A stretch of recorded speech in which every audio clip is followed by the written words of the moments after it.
Today we're going to be talking about paid search. So this is search advertising, and the team will focus on Google AdWords, although the principles that they're going to talk about also go for the other search platforms. So Bing works in a very similar way, and Yahoo works in a similar way, and we quite often do run Bing advertising alongside Google AdWords. It can be very effective, although obviously it's a smaller number of people who use that search engine. In most countries, it can be very effective.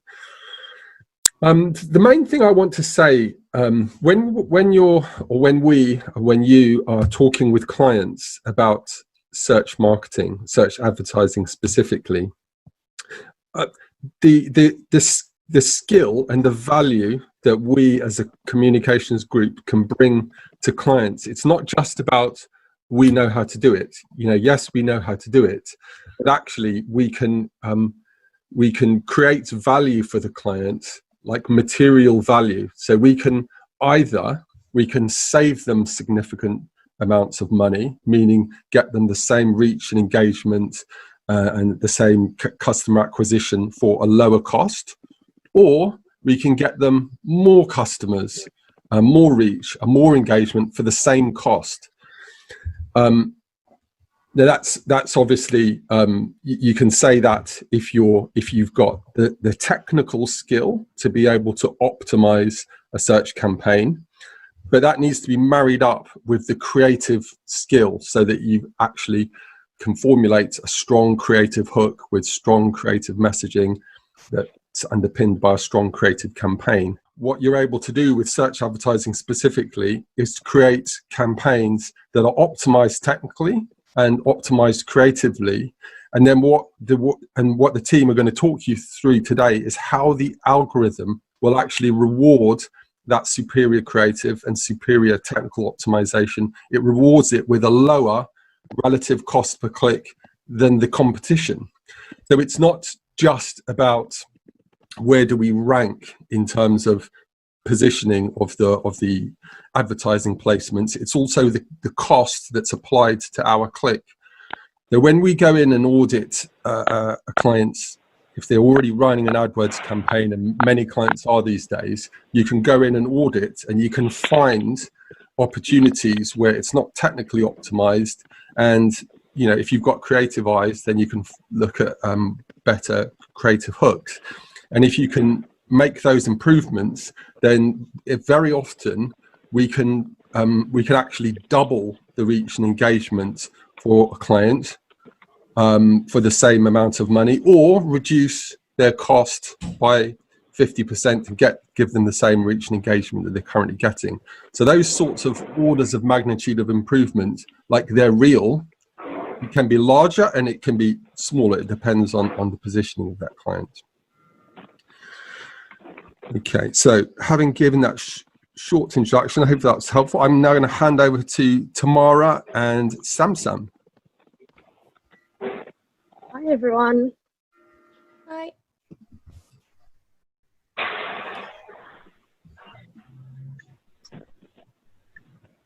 Perfect. So today we'll be running through a few different points today, starting off with what is PPC and what platforms we use for PPC and how accounts are structured.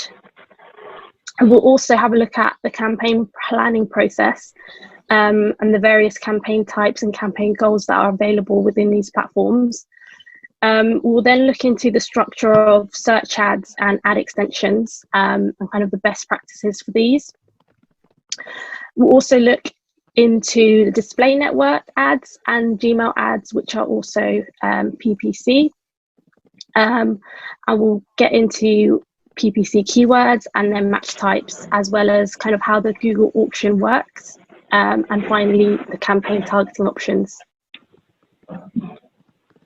So starting off with what is PPC. So PPC stands for pay per click, and this is a form of digital marketing where advertisers will pay when a user clicks on an ad and visits your site. So there are different types of PPC ads, including search, ads, Gmail, and display.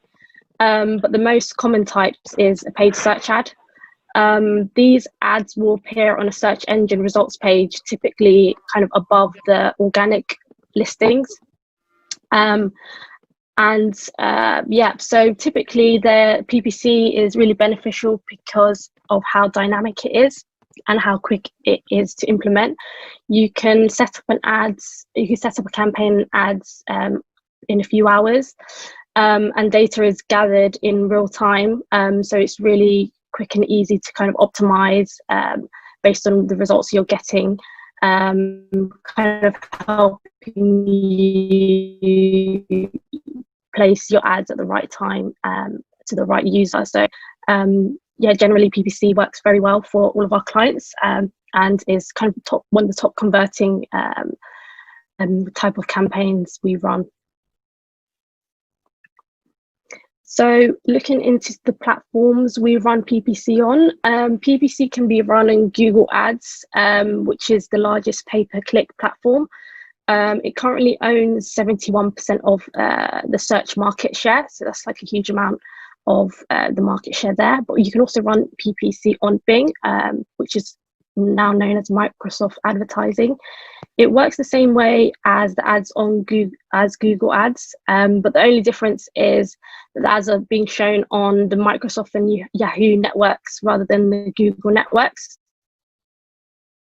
So kind of, although the Google ad network has the largest search market share, Bing also has quite a large audience, about 63 million searchers that aren't reached through Google Ads, which kind of means that you should kind of use both platforms together to ensure that you are maximizing your reach.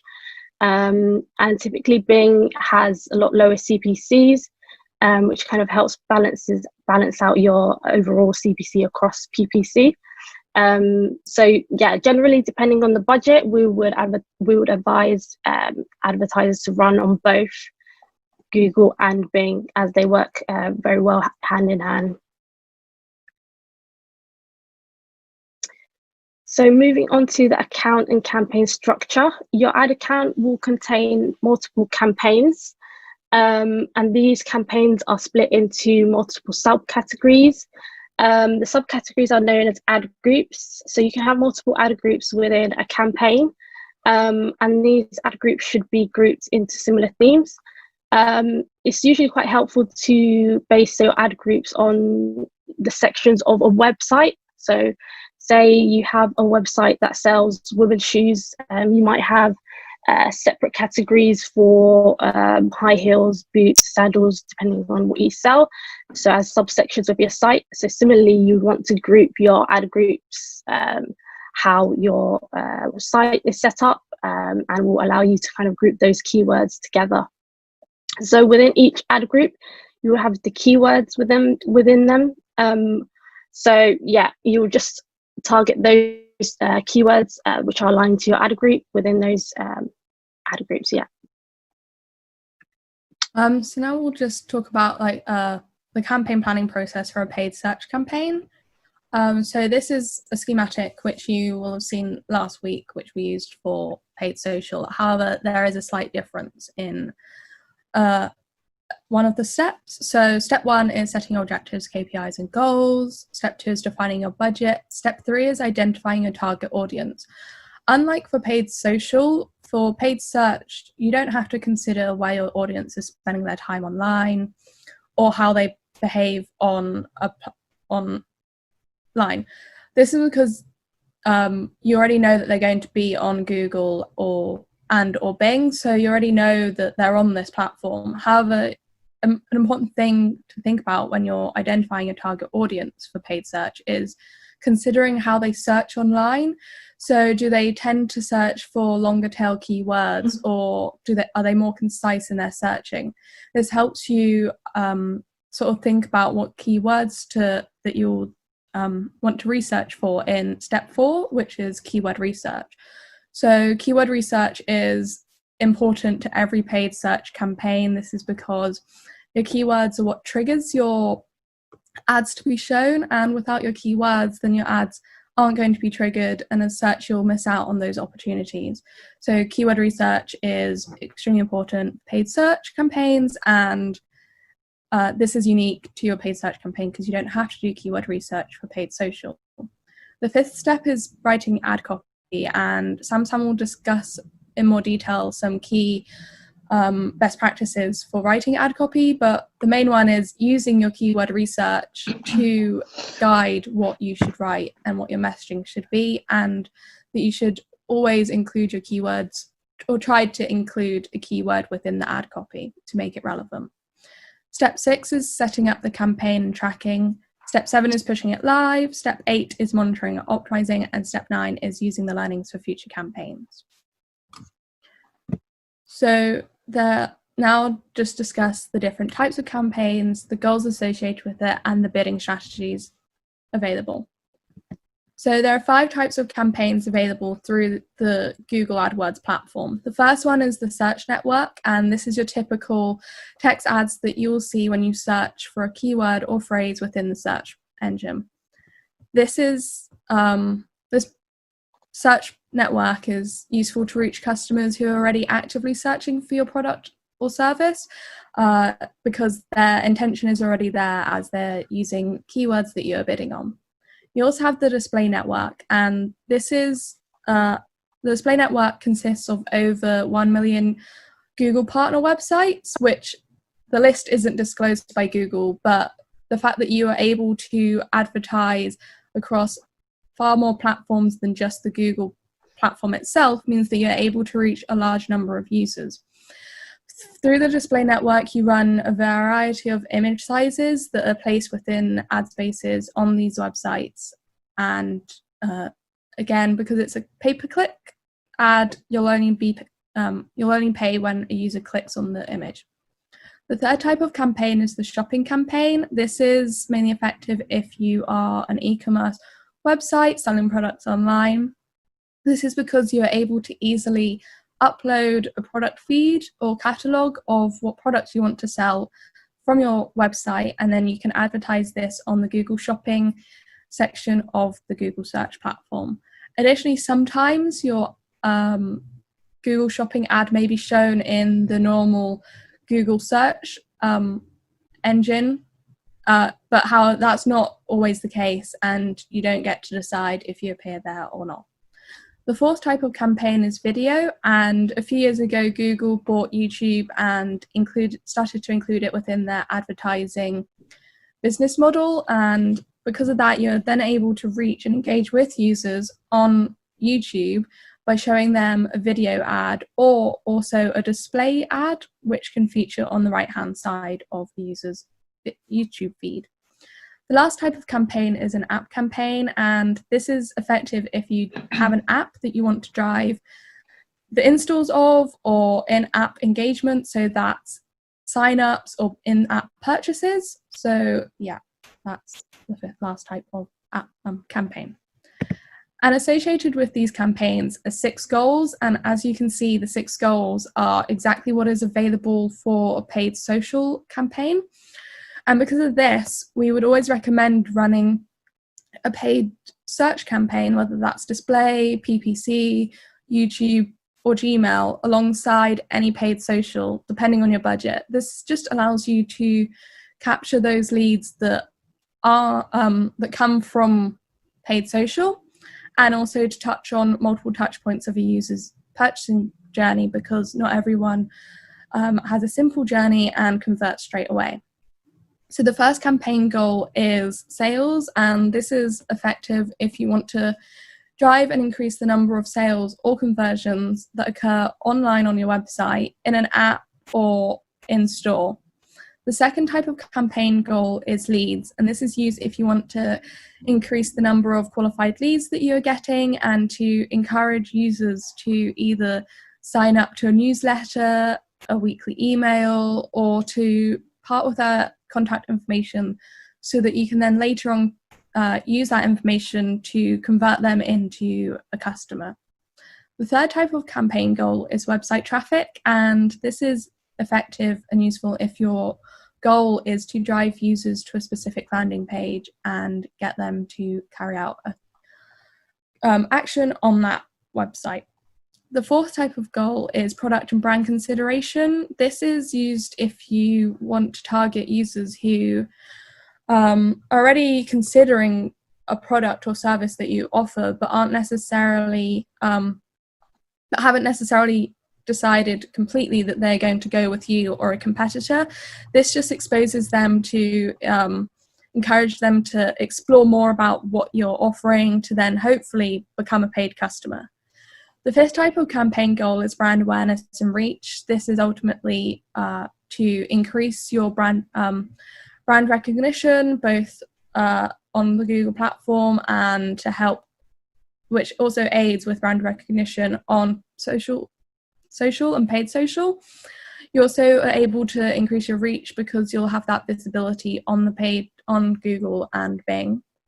And the last type of campaign goal, which is only available for the app campaign type, is app promotion. And this is just promoting your app for downloads or in-app engagement. And the ease of app promotion is that it's associated with the Google App Store, so it already pulls in that information, and yeah, users will then be taken through to the App Store and can download the app from there.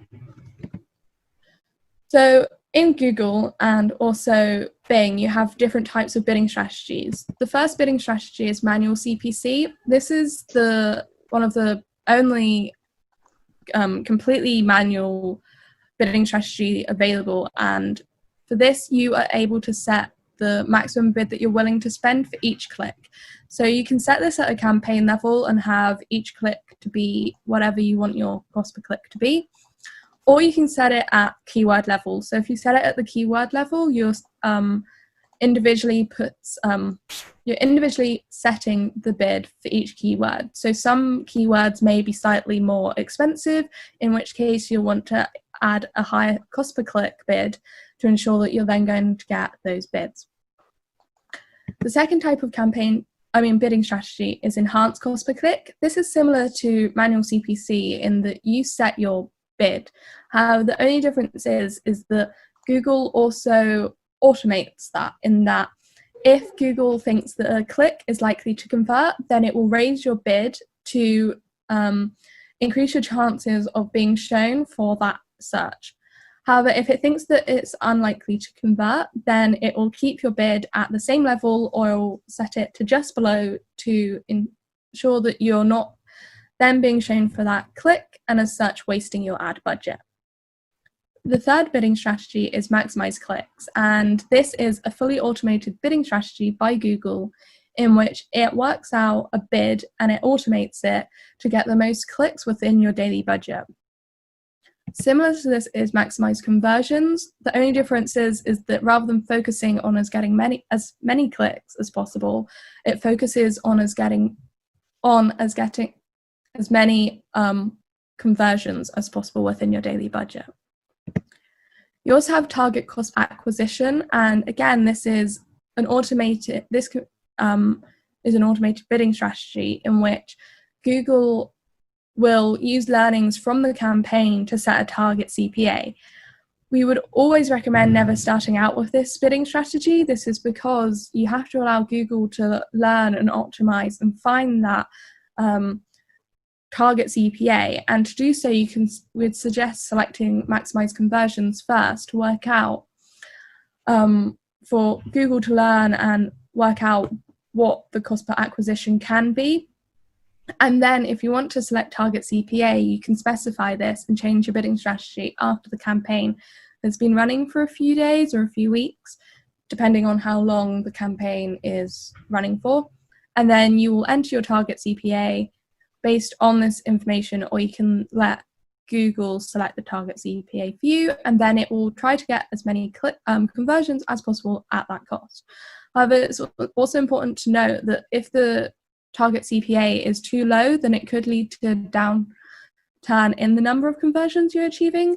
This is just because if your target CPA is too low and the actual conversion is higher than that, then you won't be eligible to be shown for that click, and as such won't get that conversion. So that's just something to bear in mind. And the last type of bidding strategy is target return on ad spend. So this is also an automated bidding strategy, and you are able to set your target return on ad spend, and this will be a percentage, and then Google AdWords will use that target return on ad spend to get as many conversions as possible whilst meeting that target. So if it thinks that it's going to reach that target and to get as many conversions, then it will do so. However, if the number of conversions means that you'll go over your target, then it won't enter you in for that bid.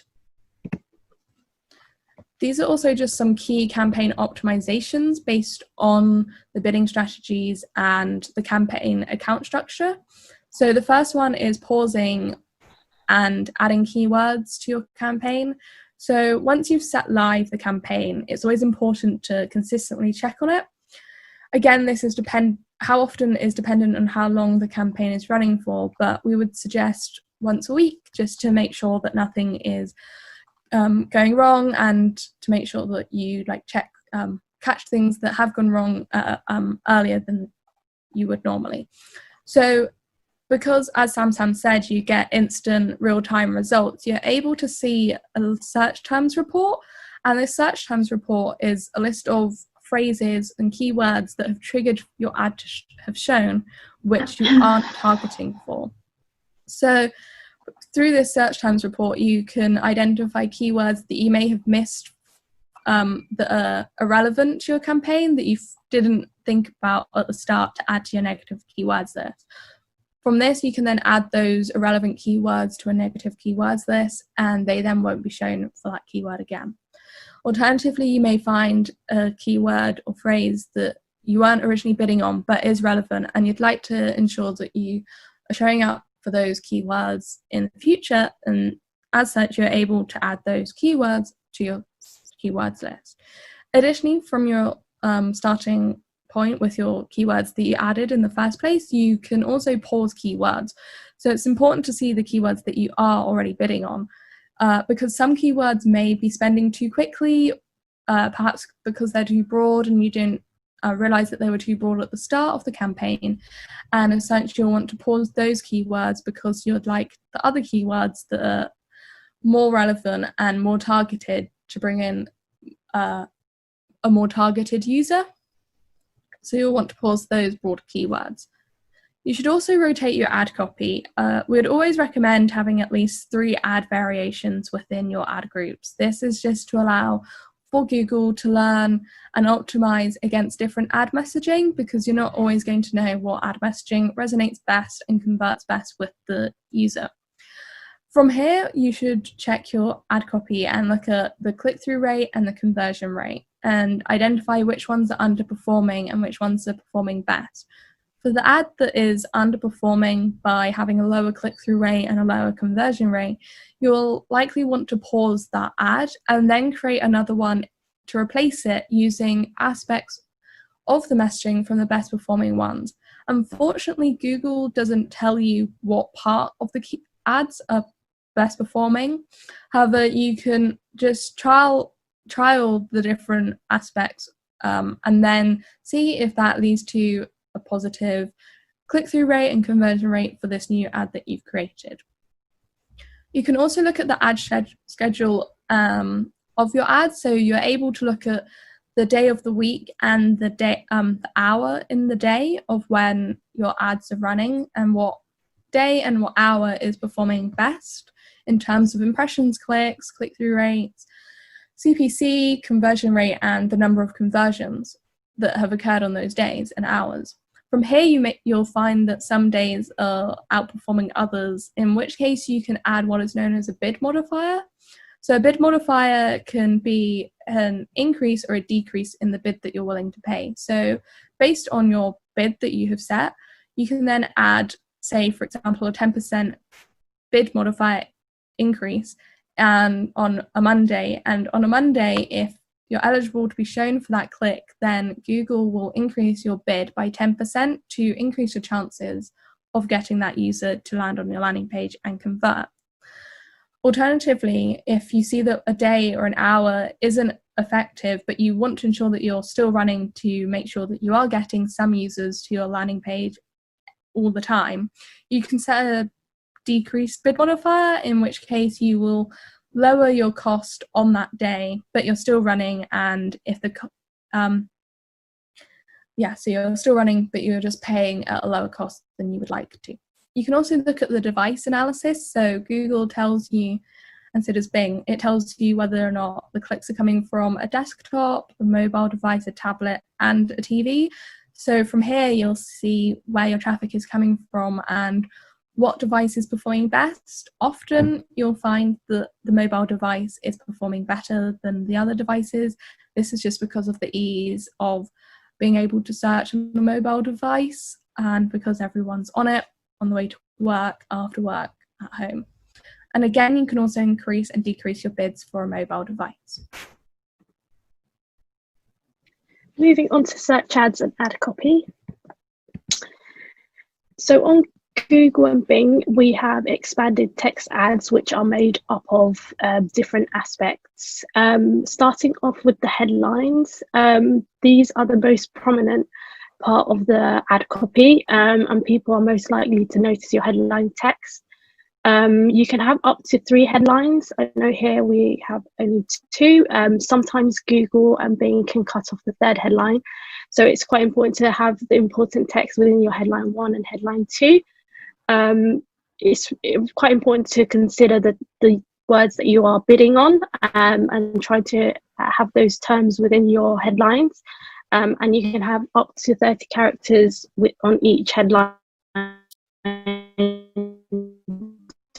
Promote your then we have the display URL, usually in green, and this just shows your website address.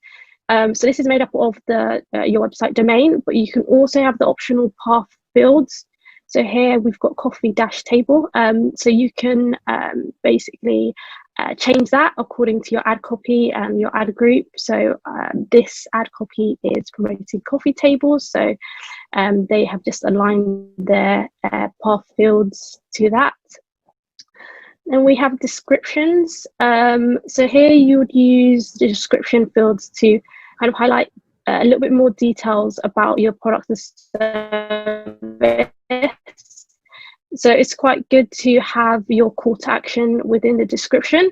So this is whatever action you'd like your customers to make once they land in your store. So here they've got shop 1,000 plus new arrivals. If you kind of offer a service, you might want to add something different, such as get an instant quote or see pricing, dependent on what your landing page is. So you can have up to 2 description lines of 90 characters each.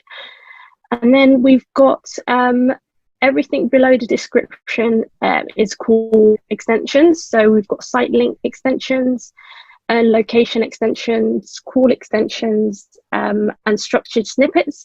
These are optional, but they help expand your ad with additional information, and they give people more reasons to click through. And they also increase the size of your ad on the search engine results page, which makes your ad more prominent on the listings and makes people more likely to click through to your ad. We'll speak through ad extensions later on, but generally it is recommended to have as many of the ad extensions as possible. And in terms of ads, as Tamara mentioned, would recommend to have at least 3 ads with kind of different messaging in rotation to kind of figure out what works best, and then kind of adjust from there. So ad copy best practices. The first one is highlighting your USP. It's important to highlight what sets you apart from your competitors, and why someone should click through to your landing page. So that's really important to have in your ad copy. If you're a shop, you should include prices, promotions, and exclusive deals in your ads, things that will make your user more likely to click through to your ad. If you're on sale, we would highly suggest having that in your headline, and kind of make that really prominent. You will need to include the keywords within your ad copy. As Tamara mentioned earlier as well, this makes your ad highly relevant to the search the user carried out, which makes the user more likely to click through. It is also important that you ensure title, casting, and grammar. So the ad is representing your business, and therefore you need to ensure that there's no bad grammar, which might make you look unreliable, untrustworthy. As for title casting, this just means where your principal words start with a capital letter, but all the articles such as an, a, and the are all without capital letters. Title casting generally leads to higher click-through rates than sentence casting, so that's something that we generally do across the board. You should also include strong call to actions such as book now, sign up, shop now, depending on what action you want users to do once they land on your site. And this kind of helps users understand what they need to do once they land on your landing page. You should also address your audience to make it more personal, and kind of make the ad more personal to the user. Your ad should also match the content on your landing page. Similar to the keywords, you kind of want to make sure the ad is as relevant as possible to the landing page. So, for example, if the ad is promoting coffee tables, you want to ensure that the landing page is about coffee tables. And this will also help your ad rank and quality score, which we'll be discussing later on.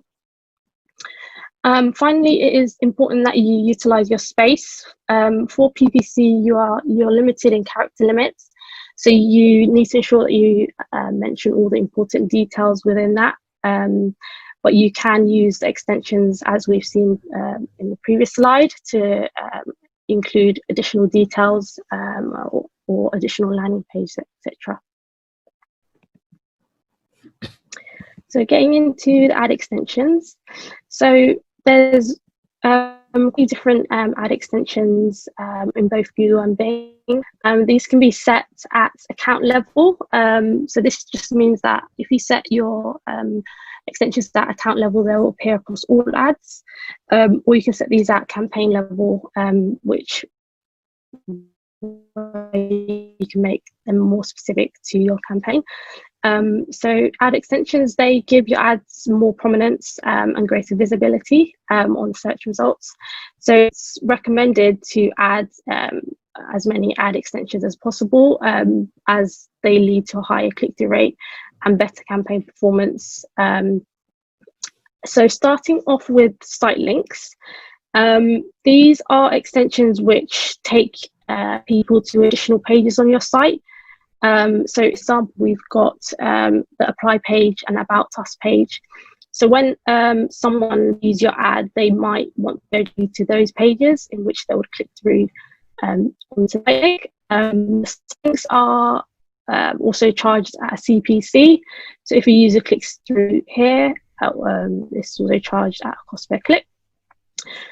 We've got location extensions, which can help people find your locations by showing your address on a map, which allows people to click on this extension and then get further details about your location. This is quite good if you are have this actual brick and mortar store, which a user can click through and kind of get directions to. We've got the call extensions. This is a phone number which users can click to and call your business directly. This isn't it isn't a conversion, but a customer kind of still carries out an action from your ad. So it isn't carried out as a conversion, but it's an additional piece of information which users can use. And generally, these ad extensions, they help use the user journey and experience, particularly if users want to get a bit of information, which they don't have to kind of dig through your site and find out. So we've got additional ad extensions here. We've got the structure snippets, which allow your ads to highlight specific aspects of your product or services. These ad extensions provide additional context about your products and services, which users can kind of understand before they click through to your site. So these structure snippets aren't clickable, but they kind of appear as additional line of text underneath your description line. And then finally, we've got the call out extensions, which are kind of similar to structure snippets. They allow you to promote unique offers to your shoppers. So in this example, we've got, this is the university example, but it kind of highlights the USPs as well here, and kind of increases prominence and kind of creates user trust. So now I'll just quickly talk about the display network. So as I mentioned earlier, the display network allows you to advertise on Google partner websites. As I mentioned, you don't know what these websites are, you just know that you are able to advertise across more than just the Google platform. So rather than a typical text ad, the display ads are usually image-based, or they can also be a GIF to allow for movement and motion, which will capture the user's eye. So on the right-hand side are the different ad sizes that are available for the display network. It was always important to include more than one ad size within your display campaign. This is because when an ad space is available for that ad size, say you don't have it, then you're not eligible to be shown. This is because Google can't manipulate your ad size to fit into multiple ad spaces, and as such, we'd always recommend having a skyscraper, the banner ad, and the square one. This is just to maximize your chances of being shown in more than one ad space. So the display network ads and campaign are less conversion focused. This is just because you are reaching so many more people, and as such you have a higher number of impressions and reach than you would for say a normal PPC text ad. And because of this, you have extremely low CPCs, but you also have low cost click-through rates, because you are getting more of those impressions but fewer clicks.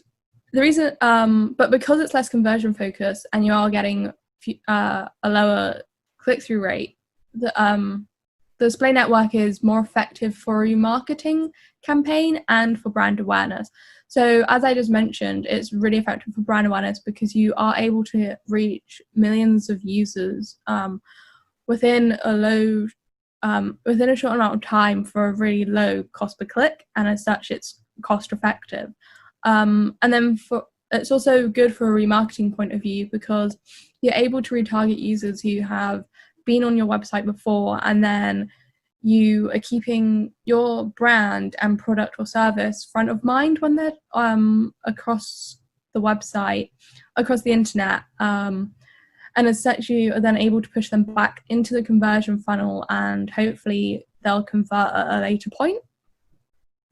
You can also target the display network by placements, topics, keywords, and audiences. However, which we'll go on to later on in a bit more detail. But when you're using the placements targeting option for the display network, you get less targeted traffic, because this is just placements on different websites. Whereas for topic targeting, you'll get slightly higher targeted traffic, because you are targeting users who are interested in a specific category, whether that's education or online business or technology, etc.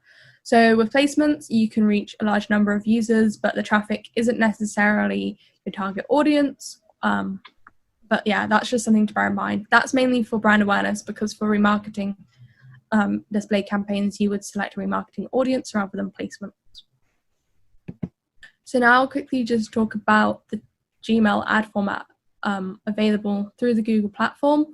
So this is a normal PPC ad. It's just not what you'd see in a search engine, but you're still paying just for those clicks. So available through Gmail advertising, you have effective remarketing opportunities, and it's also good for brand awareness and website traffic. So you're able to target users through live event information, in-market audiences, topics, interests, and keywords. So this is all data that Google has gathered from users from information that they filled out when they've created their Gmail account or their YouTube account, or from their search history. So we'll talk about these targeting options in more detail in a few slides. But it's interesting to note that the keyword targeting for Gmail ads is that you can target users who have searched for that keyword previously in Google, or you can target by the keywords that are present within their inbox. So Google has this ability to scan their inbox and identify if that keyword has already been mentioned and will place your ad in their inbox. Because of this effective targeting, you get positive quality traffic from Gmail because the audience is already at that point. They've already searched for the product service, and then they're likely to convert. And as I mentioned, it's also good for remarketing. This just allows you to, again, target users who have already been on your website and they didn't convert. So you're then able to push them back into the conversion funnel. And it's really important to run not just a paid search campaign or just a paid social campaign, but to have multiple channels running. This just allows you to touch on the multiple touch points of a user. And as I mentioned, you're only charged once for the click that expands your ad in the first place. The only downside is that you have to use Gmail because it's through the Google platform. So you aren't able to target other emails such as Hotmail or Hotmail or Yahoo. So these are just an example of a Gmail ad. So on the left-hand side is the desktop version, and on the right-hand side is the mobile version. So the top images are what a user will always see. So that is the collapsed version. They'll only then see your creative, that's your image and video if you include it, once they've clicked on the ad. The good thing about Gmail ads is that they can actually save the ad to their inbox so that they can then come back to it at a later point, because the ad doesn't stay in their inbox forever. Perfect. Moving on to keyword research. Keyword research is one first step to take on creating a PPC campaign. It's important to conduct keyword research as it will kind of help you find terms you'd want to show, and also will help you with structuring your ad groups. It's important to also look at the search volumes of the keys that you're looking to bid on and the estimated cost per click, as well as competition, so you have an idea of kind of what you expect to pay for these terms, and from this you can make a decision of whether you want to run these or whether kind of what you'd expect the cost per click for these terms to be. A really useful tool for keyword research is the Google Keyword Planner tool, which is a really good starting point for all keyword research, and can help you create a plan of keywords that are relevant to you and your business. The Google Keyword Planner also gives the search volumes of the terms, the estimated cost per clicks, and competition on the terms that you've chosen. As well as this, they'll give you a variety of different other terms which Google kind of thinks that you should bid on, just based on their algorithm, etc. And from the keyword research, you would kind of group those terms into ad groups and campaigns, etc. So there are 5 different keyword match types which are used on both Google and Bing. starting with exact match.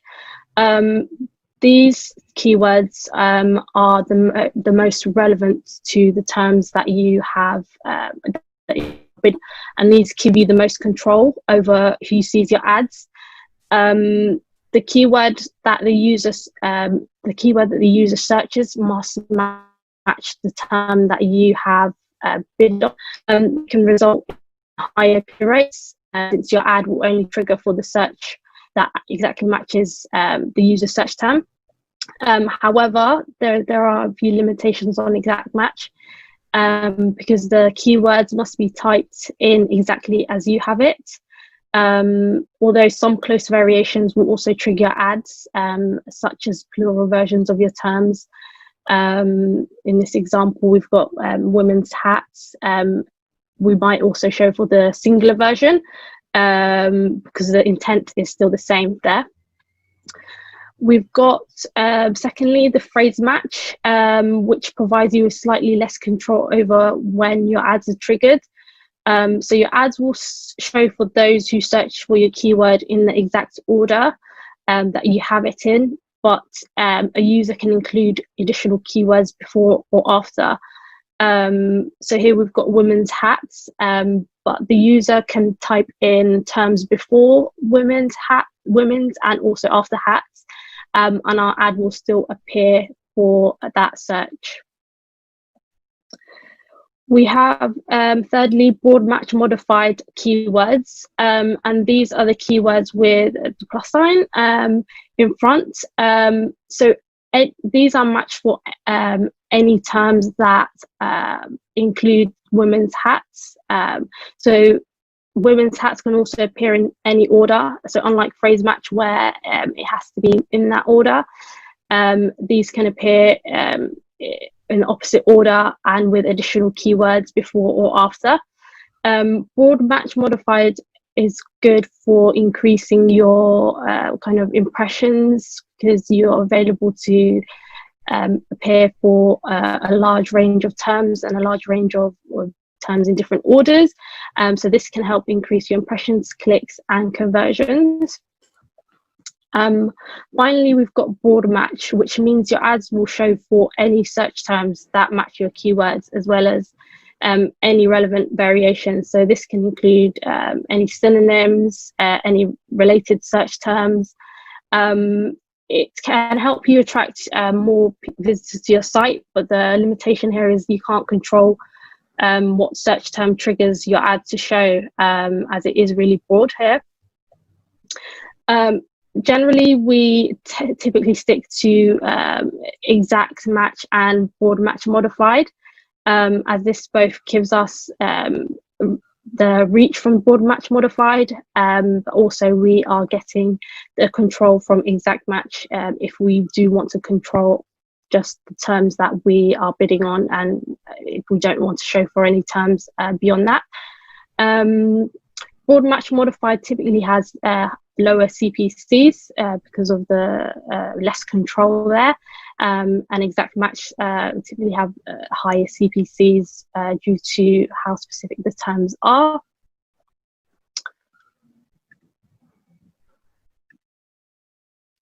Moving on to negative keywords.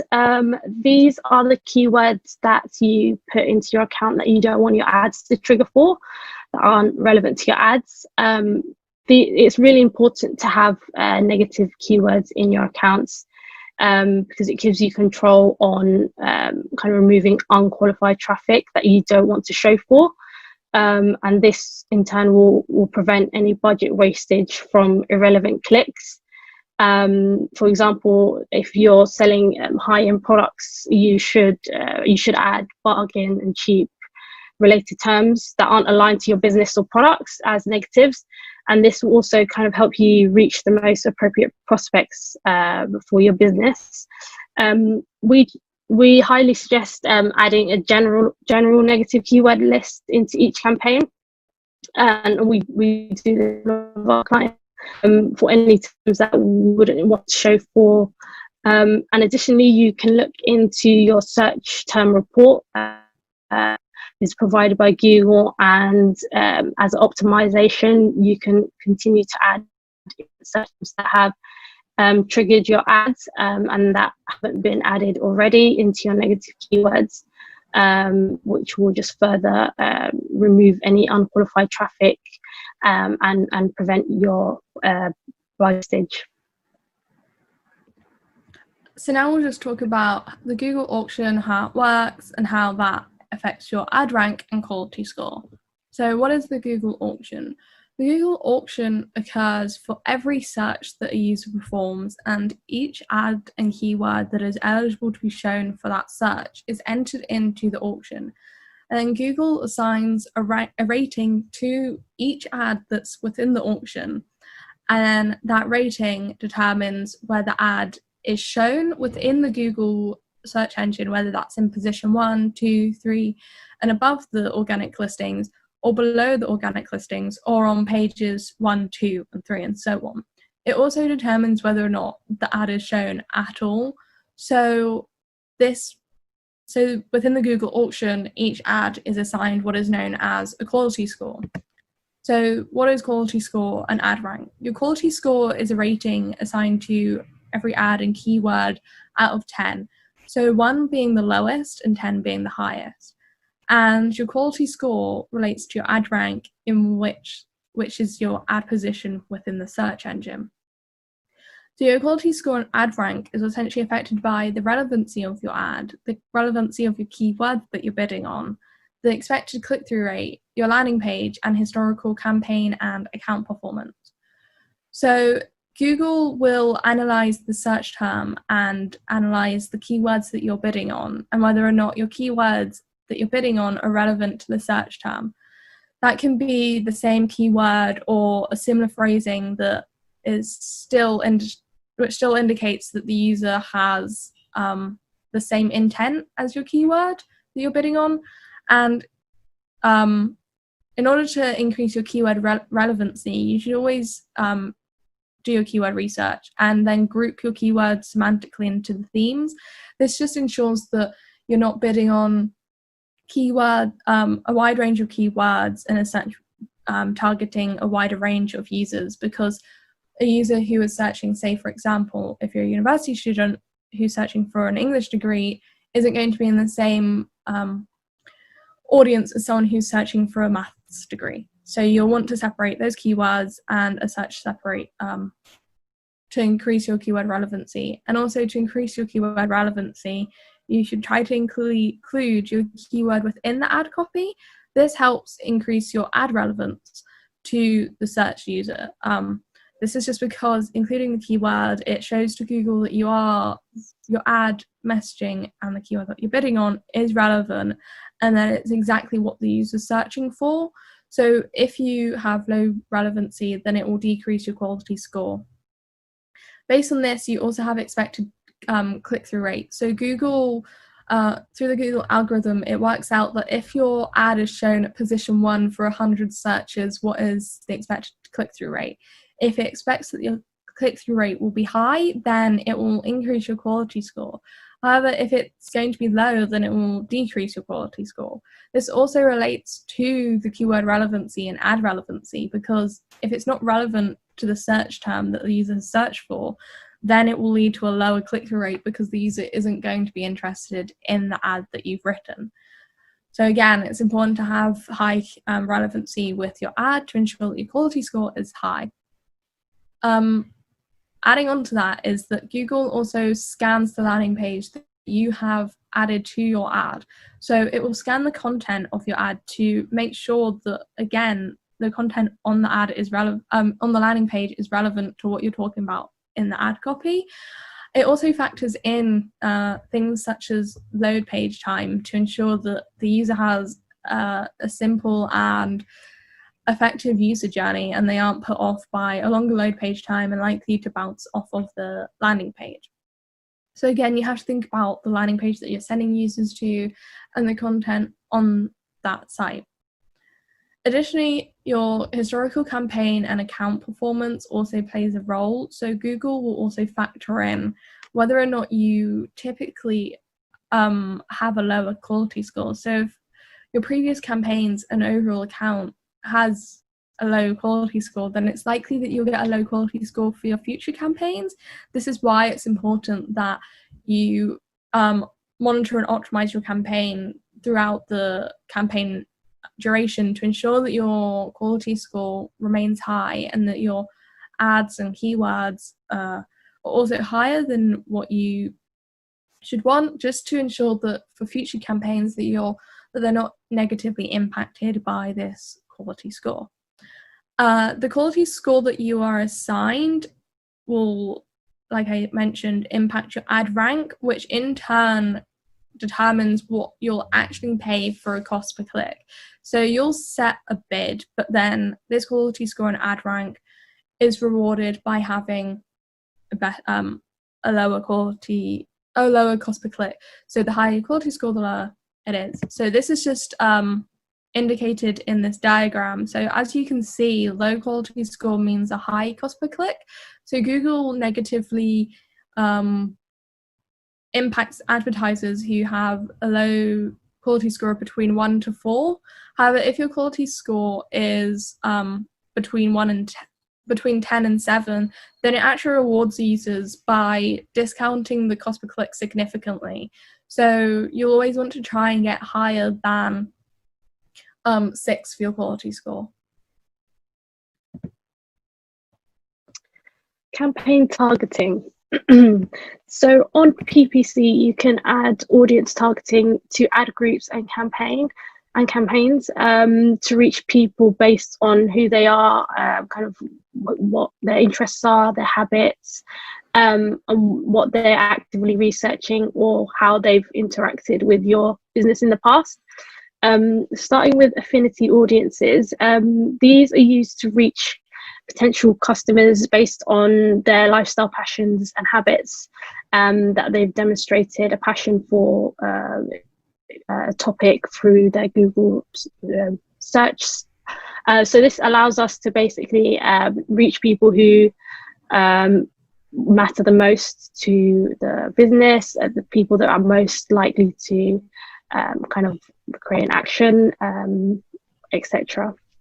So we've got customer match, and this allows us to show ads to customers based on data about customers that you share with Google. So this is basically used off of the back of CRM data that you've plugged into Google, and will allow us to target those people that have already engaged in business. Custom intent allows us to target words and phrases related to the people that are most likely to engage with your site. And this is used on display and video campaigns through specific keywords and landing pages that your target audience are actively researching. And you can define your own custom intent audience by entering your own keywords and URLs. But you can also Google's recommendations by using their own auto-created audience based off your business. We've got similar audiences, which is targeting users with interests related to your previous customers, and this helps you target people who are most likely to be interested in your products or services, and allows you to find new customers. We have in-market audiences, and these are customers who are actively researching or planning on buying a product or service, like your business. So these are users who are actively on Google search and have searched for terms similar to those that you are bidding on, and that allows you to kind of get that audience that are already in market for the products or service like yours. And finally, we have remarketing, and this allows you to reach people who have already engaged or interacted with your website, and this kind of allows you to retarget people who may have not made an action on site. So maybe people who have landed on your website but have not converted. So you can remarket these users with PPC ads. We also have content targeting, which is website-based targets. And this allows you to target either a set of websites based on criteria, based on topics, their placement, or the keywords on the actual website. So the first one is topics. So with topic targeting, you can reach a group of websites that fall into a specific topic, whereas interest targeting will reach individual users based on their interests. Topic targeting will serve ads to the websites based on the overall theme of that site. So Google analyzes web content and determines the central themes of each web page, and will allow you to target those based on your selection. We've got placement targeting. With placement targeting, you can select websites on the display network that you'd like your ads to appear on, based on where your customers may regularly visit. So depending on what your business is, you might, for example, if this is an education client, you might want to also target similar relevant websites. And you can select a range of specific websites, apps, and even YouTube videos where you'd want your ads to appear on. Finally, we have keyword targeting. This allows you to target keywords, and these are broad match terms. And Google will serve your ads alongside content which matches that keyword. So, for example, if you're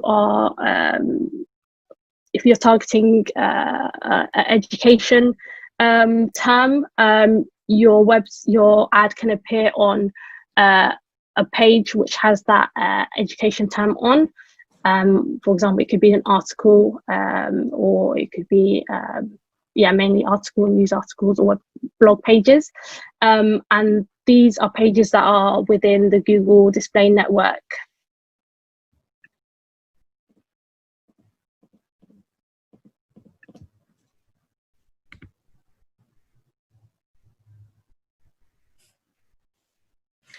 We also, sorry, I was on mute. We also have demographic and life event targeting.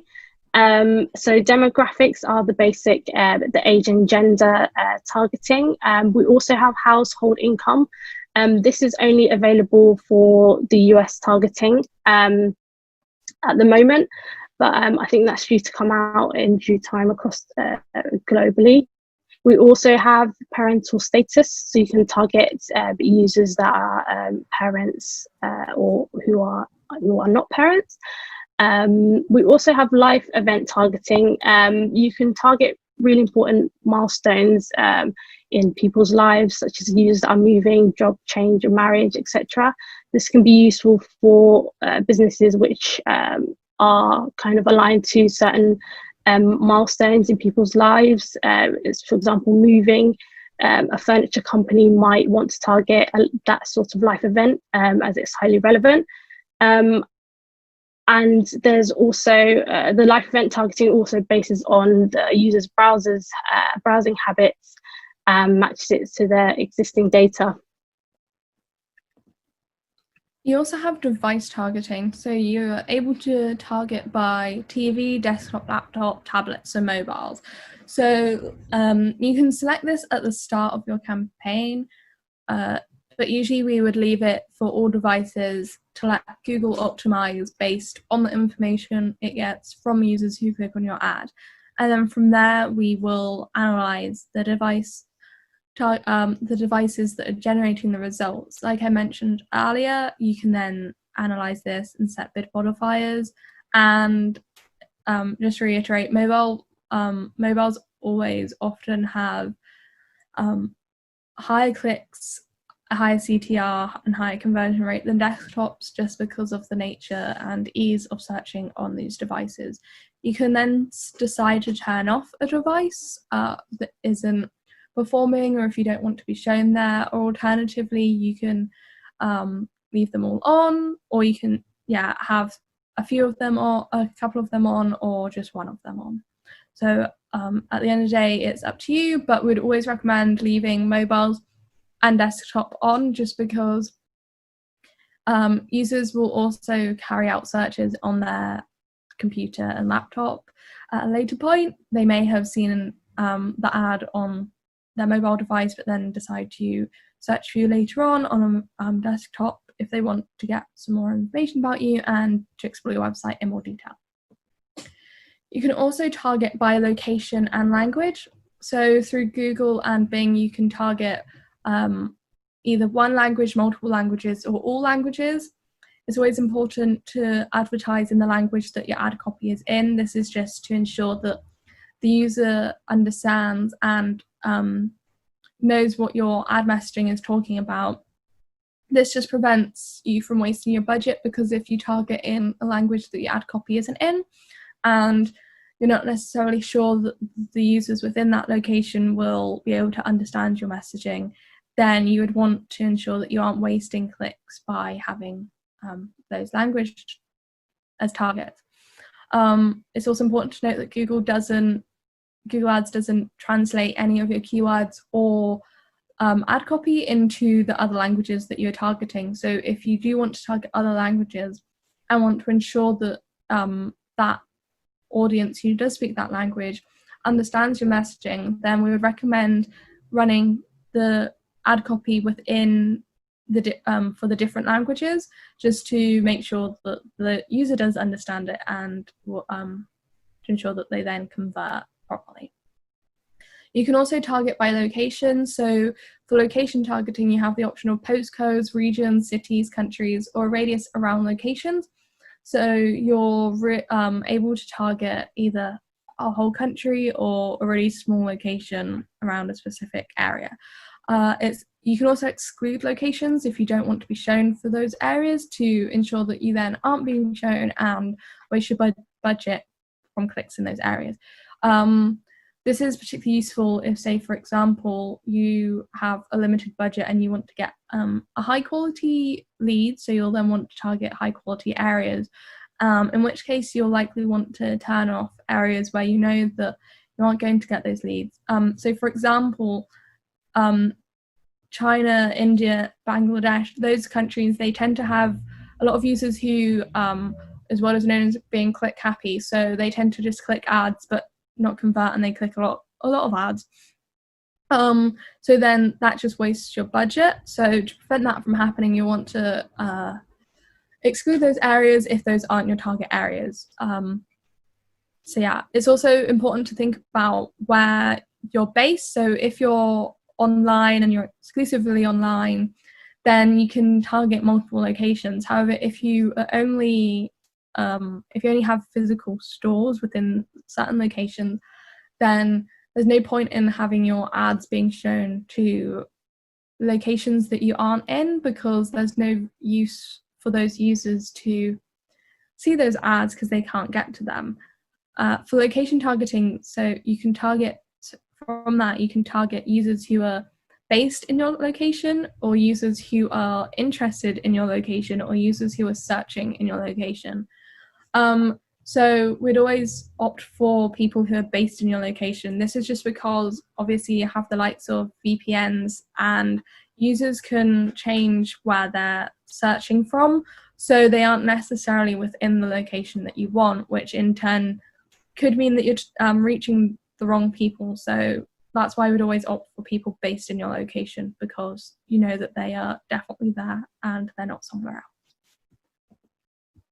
You also have ad scheduling, and like I mentioned earlier, you can look at the day of the week and the hour of the day. So you can either leave your campaign to run for 24/7 all throughout the week. Alternatively, you can select certain hours, say on certain days. Say if you are a physical location or you have set office hours, you'll likely want to set your ad schedule to be those office hours.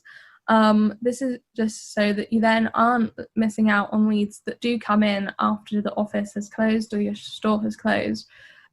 Because if no one's there to answer or pick up calls or respond to emails that may come through any PPC campaign, then that could lead to them actually not converting, and as such you'll miss out on those users. Alternatively, you can leave it running for the whole day and for the whole week, and then just add bid modifiers to the best performing days, just to ensure that you are then increasing your chances, as I mentioned earlier, of those clicks on those best performing days, and then have a decreased bid modifier for days that aren't performing but you still want to be